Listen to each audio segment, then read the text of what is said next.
वंदेमातरम कर्मचारी साथियों, पिछली वीडियो मैंने बताया था कि अगर किसी कर्मचारी की सेवा में रहते हुए डेथ हो जाती है तो उसका एसआई यानी राज्य बीमा, स्टेट इंश्योरेंस और जीपीएफ का डेथ क्लेम है ऑनलाइन डीडीओ के द्वारा सबमिट किया जाएगा और वो एसआईपीएफ ऑफिस में भेजा जाएगा और जो भी भुगतान होगा वो नॉमिनी के खाते में होगा।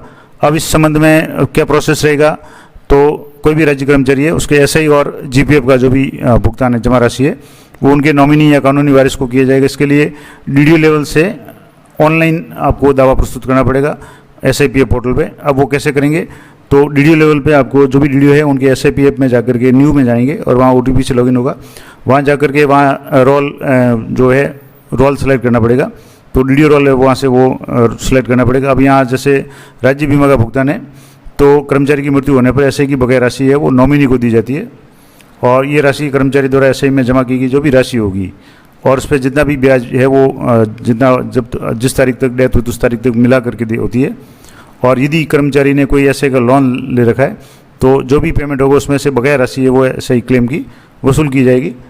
तो ये तो होगी एसआई की बात। जीपीएफ में भी सेम प्रोसेस रहेगा। जीपीएफ जो है सामान्य प्रावधान निधि, इसका भी भुगतान है, तो जीपीएफ में जो भी जमा राशि होगी उसका भी भुगतान कर्मचारी की डेथ के बाद में नॉमिनी को दिया जाएगा और इसके लिए भी एसआईपीएफ पोर्टल से ऑनलाइन दावा है वो प्रस्तुत करना होगा। अब जीपीएफ नियमों के अनुसार यदि कर्मचारी ने 5 साल की सेवा पूरी की है तो उसे 36 महीनों के दौरान औसत शेष राशि के बराबर अतिरिक्त राशि का भी भुगतान किया जाएगा जो 60,000 रुपये से अधिक नहीं होगी 5 साल की सेवा की है तो। और इसके बाद ये लाभ पाने के लिए कर्मचारी की मृत्यु के समय कम से कम 5 साल की सेवा होनी चाहिए। अब वो दावा कैसे होगा, तो सबसे पहले नॉमिनी का चयन करना पड़ेगा। तो कर्मचारी को एसआईपीएफ पोर्टल पर जाकर के उनके नॉमिनी को अपडेट करना पड़ेगा। नॉमिनी की जो भी डिटेल्स है, खास करके बैंक डिटेल्स है, वो अपडेट करनी पड़ेगी।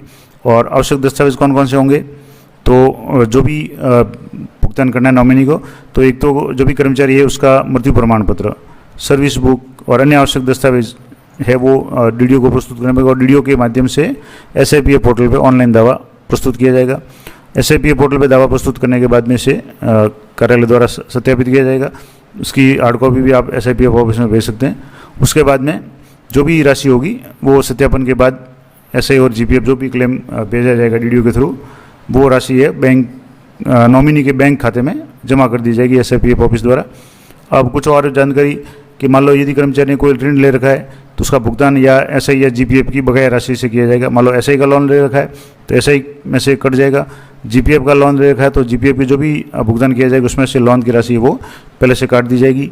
इसके अलावा यदि कर्मचारी की मृत्यु सेवा काल के दौरान होती है तो उसके परिवार को पारिवारिक पेंशन मिलती है और उसके मृत्यु उपादान का भी लाभ मिलता है, यानी अनुकंपा नियुक्ति भी मिलती है और पारिवारिक पेंशन भी मिलती है। उसके अलावा ये जो मैंने जानकारी दी, इससे अधिक अगर जानकारी चाहते हैं तो एसआईपीएफ पोर्टल या राजस्थान सरकार की जितने भी वेबसाइट्स वगैरह है वहाँ जाकर के संपर्क कर सकते हैं।